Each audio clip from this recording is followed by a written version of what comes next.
ఈ ఉద్యమం ప్రారంభమైంది. దాన్ని ప్రారంభించినటువంటి వ్యక్తి ఒక స్త్రీ, కమ్యూనిస్టు ఉద్యమకర్త. ఐక్యరాజ్య సమితి దీన్ని 1915 సంవత్సరంలో గుర్తించి ప్రకటించింది. కానీ రష్యా స్త్రీలు కొంతమంది రోడ్ల మీదకి వచ్చి ఆహారం నిమిత్తమై చిప్ప భోజనం 500 రూపాయలు ఇస్తే ఒక్క కప్పు భోజనం కూడా దొరకనటువంటి 1975 సంవత్సరం శాంతి కొరకు రోడ్ల మీదకి వచ్చినప్పుడు అప్పుడున్న చక్రవర్తి పోప్ 2 రాజీనామా చేసి తన పదవిని వదిలిపెట్టుకొని వెళ్ళిపోయాడు. అప్పటి నుండి రష్యా క్యాలెండర్ ప్రకారం ఫిబ్రవరి 23వ తారీఖు ఆదివారం ఉమెన్స్ డే.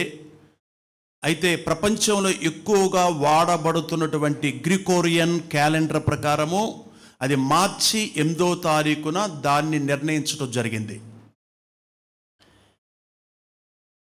ఎందుకు అంటే ప్రతి సంవత్సరం అసలు అది అమెరికా దేశంలో ఆ స్త్రీ ప్రారంభించిందంటే అణగారిపోతున్న స్త్రీ సమాజములో, సంఘములో, గృహములో మాట్లాడడానికి కూడా హక్కు లేకుండా,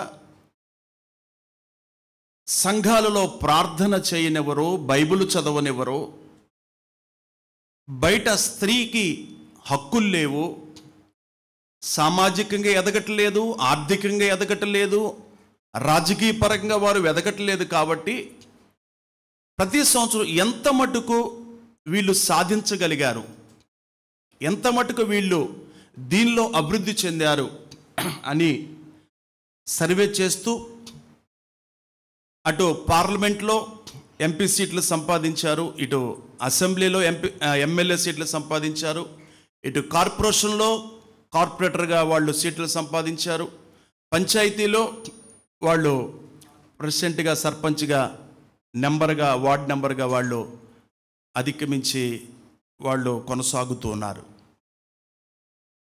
అలాగే సంఘములోకి వచ్చేపాటికి స్త్రీ మాట్లాడకూడదు అని పౌలు ఏ సందర్భంలో చెప్పాడు తెలియక మాట్లాడే కొంతమంది,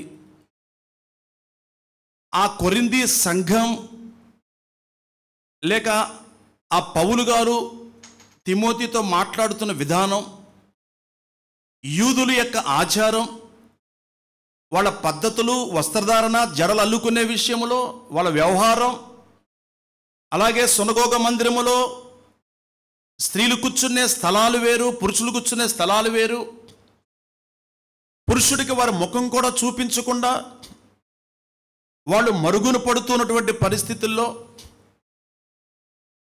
కొంతమంది స్త్రీలు అంటే ఈ క్రైస్తవ సమాజం పైన పెత్తనం చేస్తూ, పురుషులు తక్కువగా ఉండే ఈ సమాజంలో స్త్రీలు ఎక్కువగా కూడుకుంటూ మాట్లాడుతున్న సందర్భంలో మీరు మౌనంగా ఉండాలి, మీరు పురుషుణ్ణి డామినేట్ చేస్తున్నారు, మీరు మాట్లాడకుండా ఉంటే ఈ క్రమం చక్కగా జరుగుతుందని ఆ సందర్భంలో మాట్లాడినటువంటి మాటను ఇప్పుడు ఉన్నటువంటి కొంతమంది అవగాహన లేక, చరిత్ర తెలియక మాట్లాడకూడదు అన్న స్త్రీని అడగారుస్తున్నారు క్రైస్తవ సంఘంలో. పురుషుడు బయటికి వెళుతుంటే, పురుషుడు పనికి వెళుతుంటే, అలసిపోయి పడుకుంటే ఈ పురుషుడు కొరకు, స్త్రీల కొరకు ఎవరు ప్రార్థన చేస్తున్నారు? ప్రార్థనకు ఎవరు చేస్తున్నారు? కన్నీరు ఎవరు కారుస్తున్నారు? పనులకు స్త్రీ కావాలి, పిల్లల కంటాకి స్త్రీ కావాలి,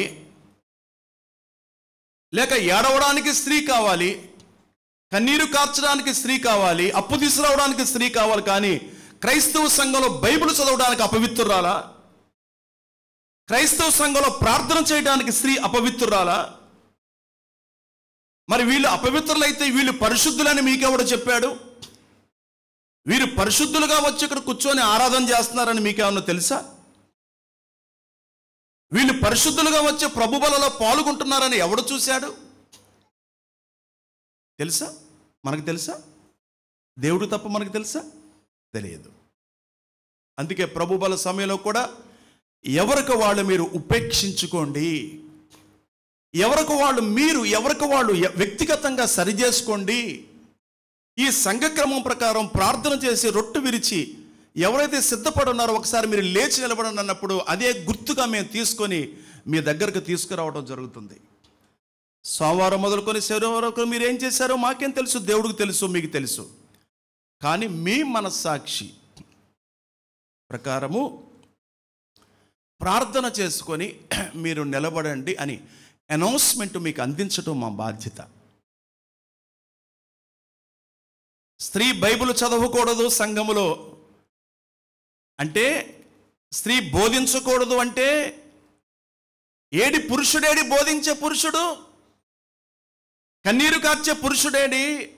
ఉపవాస ప్రార్థనలో కానీ ఉపవాసం ఉండి మన పక్షాన బలంగా నిలబడే పురుషులేరి? అంటే స్త్రీ శక్తి ఎంత బలమైనది! యేసుక్రీస్తు లేచినప్పుడు పురుషులెక్కడ? ఆ మగ్దలేను మరియే కదా పరుగులు తీసుకుంటూ వెళ్ళి యేసు లేచాడని చెప్పింది ఊళ్ళోకి వెళ్ళి. ఆ విషయం గుర్తులేదా? యేసు లేడు అక్కడ, ఆయన తిరిగి లేచాడు, ఆయన కనిపించట్లేదు అని చెప్పింది మగ్దలేని మరియ స్త్రీ కాదా? ప్రియ సహోదరి సహోదరులారా, మనము ఈ చరిత్ర కానివ్వండి, పద్యభాగము కానివ్వండి, చిన్న ప్రవక్తలు కానివ్వండి, పెద్ద ప్రవక్తలు కానివ్వండి, కావ్య గ్రంథాలు కానివ్వండి, లేక పత్రికలు, చెరసాలలో ఉన్న వారికి రాసిన పత్రికలు కానివ్వండి, సువార్త పత్రికలు కానివ్వండి, ప్రకటన గ్రంథం కానీ, ఇవన్నీ కూడా విభజించి వ్రాయబడినవి. ఏ సందర్భంలో వ్రాయబడ్డాయి? దాని వెనకాల ఉన్నటువంటి బ్యాక్గ్రౌండ్ ఏంటి? ఏ జాతులతో మాట్లాడుతున్నాడు? ఇది మనం అవగాహన కలిగి ఉండాలి. పరలోకముకు వెళ్ళడానికి దేవుడు ఏం కోరుకుంటున్నాడు? నువ్వు స్త్రీ, అపవిత్రురాలు, పురుషుల్నే తీసుకుపోతాడా పైకి? దేవుడు ఏం చూస్తాడు? పరిశుద్ధతను కదా ఆయన చూసేది. పరిశుద్ధతను కదా ఆయన, పరిశుద్ధులు పరలోకమును కదా వెళ్ళేది. పవిత్రపరచబడిన వారు. కొండ మీద ప్రసంగములో మత్తయి సువార్త 5వ అధ్యాయంలో ఆయన ఇచ్చిన లిస్టు ప్రకారం మనం చూస్తే ఎవరుంటారు పరలోక రాజ్యంలో? అక్కడ మనం స్పష్టంగా చూస్తున్నాం. ఈ వివక్ష, కుల వివక్ష, జాతి వివక్ష, స్త్రీ వివక్ష, ఇదంతా కూడా భారతదేశంలో విస్తారముగా ఉన్న పరిస్థితుల్లో ఎంతోమంది మదర్ తెరిసా లాంటి వారు, అనేక మంది వారు దేశాన్ని, జాతిని, ప్రజలను వదిలిపెట్టి భారతదేశానికి వచ్చి సేవ చేసి స్త్రీల పక్షాన్ని నిలబడిన వారు అనేక మంది చరిత్రలో ఉన్నారు. ఝాన్సీ లక్ష్మీబాయి మనం సోషల్లో చదువుకున్నాం, గుర్తుందా? ఝాన్సీ లక్ష్మీబాయి. కావాలి మనకు స్త్రీలు, సువార్త ప్రకటించే స్త్రీలు కావాలి, మన కొరకు కన్నీరు కార్చే స్త్రీలు కావాలి. మనం ధైర్యంగా బయటికి వెళ్ళగలం. మన ఇంటికి వస్తే భోజనం పెట్టే స్త్రీ, మన ఒంట్లో బాగపోతే మనకు పరిచయం చేసే స్త్రీ. ఆ స్త్రీని ఎంత గౌరవిస్తున్నాం, ఆ స్త్రీని ఎంత అర్థం చేసుకుంటున్నాం.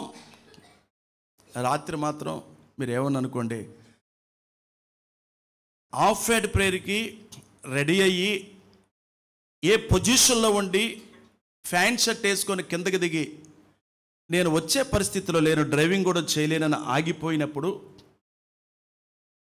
మళ్ళీ శనివారం సాయంత్రం వీళ్ళందరినీ సమకూర్చాలని ప్రేరేపించబడి అక్కడ సమకూర్చున్నప్పుడు కూర్చున్నప్పుడు కూడా అదే పొజిషన్లో కూర్చొని వాళ్ళతో నేను కొంతసేపు మాట్లాడి ఈ పురుష సమాజము, స్త్రీ సమాజం కొరకు ప్రార్థన చేయటం రాత్రి చూసినప్పుడు నా అనారోగ్యం అంటే నా బలహీనత కంటే ఈ సహవాసం, లత మాట్లాడుతుంటే,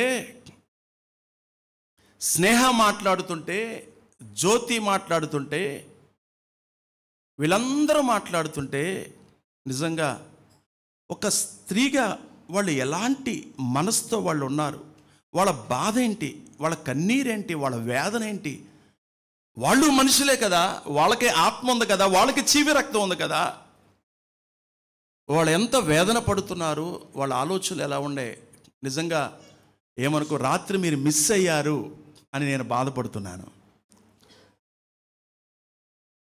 లత ఎంత బాధపడుతుంది. ఈ ఈ యొక్క అనౌన్స్మెంట్ విని పరుగులు తీసుకుంటూ పిల్లోడిని వేసుకొని వచ్చింది. ఆ మాట్లాడుతుంటే ఆమె బాధ మేము మాట్లాడుకుంటున్నాం, బిడ్డ ఎంత బాధపడుతుంది.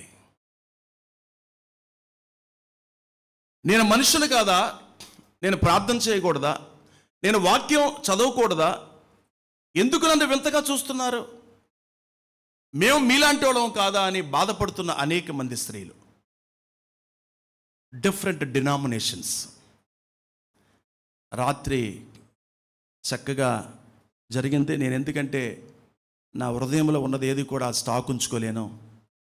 అది మీకు చెప్తే మళ్ళీ నేను కొత్తగా ఫుల్ఫిల్ అవుతాను, మళ్ళీ కొత్తగా నేను నింపబడుతాను. ఉన్నది మీకు చెప్పుకొని నా సంతోషాన్ని మీతో పంచుకోవాలని ఈ ఉదయకాల సమయం కొద్దిగా ఇబ్బందికరమైన పరిస్థితుల్లో నా శరీరం ఉన్నప్పటికీ చేతులు జోడించి మీకు నమస్కరించేది ఏంటంటే, ప్రభునందు మీరు ఆనందించండి. హల్లెలూయా. ఆయనే మన దేవుడు, యుగ యుగాలలో ఆయనే దేవుడు, జగ జగాలలో కూడా ఆయనే దేవుడు. హల్లెలూయా, హల్లెలూయా. పరిశుద్ధ గ్రంథము నుండి కీర్తనల గ్రంథము